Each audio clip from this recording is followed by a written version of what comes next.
Hey, Paul, how's it going with those CNC cut braces? Oh, thanks for asking. It's going pretty good. Look at this. So they fit really nice in my mold. Um, yeah, they're coming off the. I haven't done any amount of fitting or any sanding. Some of them have little tool marks. It's fusion can be pretty frustrating sometimes. This one has a little bit of a bugger at the end, and you can see these tool marks. I don't know. That may be because my gluing wasn't quite as good as it could be, so maybe it vibrated a little bit when the cutter hit it. Um, but these side braces, they take a really weird shape. They kind of have like a U in them, and it's pretty hard to fit them really nicely, to be honest. But that cut, because it's cut right from the from the mold, like from the it is what it's supposed to be. They seem like they're gonna fit really good. And this is a new addition for me. This is this little sound hole brace that's gonna be between these side braces like that. And I'll probably cut this down a lot actually, but I'm leaving them high for the time being, um, to see because I've never done it this way before, but I would.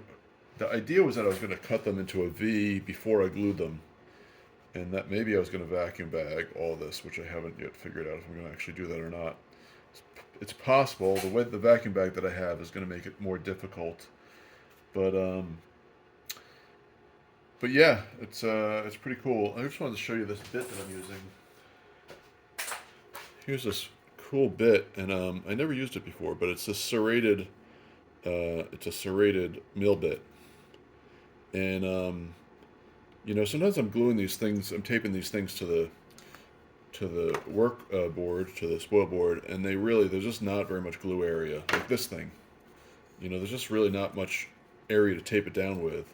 So it's really hard to get these to not fly off the table.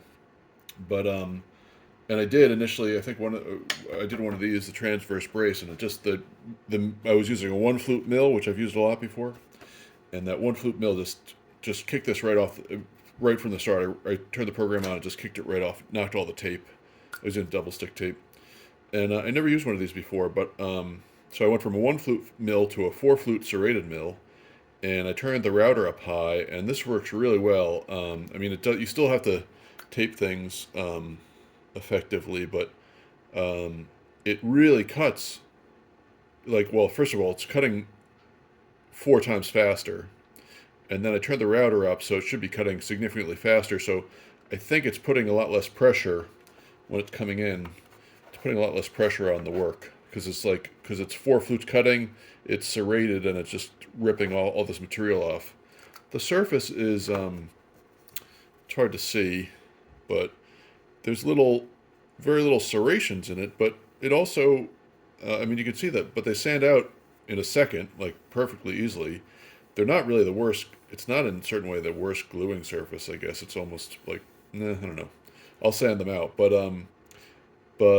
the other thing though, there's just like very little tear out because it's like not grabbing the grains. It's sort of obliterating, versus like carving the way a regular mill would be.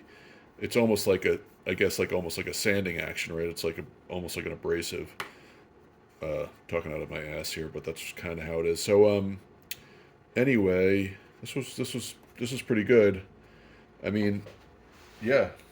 So the idea is that I really would like to vacuum bag them. I don't know if it's going to work or not because it's going to mean that if I use epoxy, I want to do carbon fiber underneath these, which would mean I'd have to use epoxy, which means I'd have to vacuum bag it for like 6 hours, and it's going to occupy. In my shop, there's not that much electricity, so I could easily blow the fuse if I'm doing anything else. I don't really love the idea of leaving the vacuum bag overnight on, but the vacuum pump. But I guess it's probably not going to do anything horrible.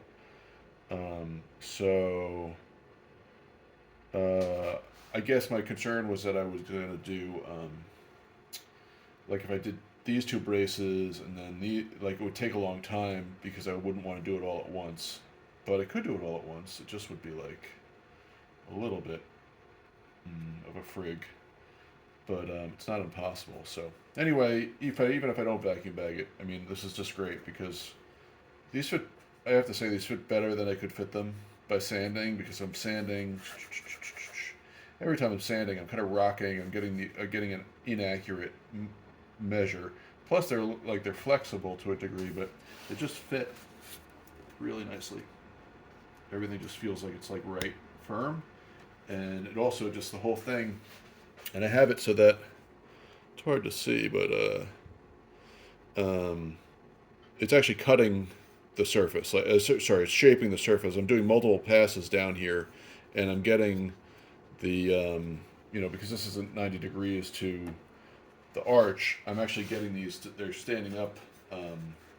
They're standing up 90 degrees because I'm cutting this bevel. They're beveled. That's the word. They're beveled. And I'm beveling them by running the cutter like 8 passes down here. But I'm running it really fast because it's a minimal pass, and I'm using this bit.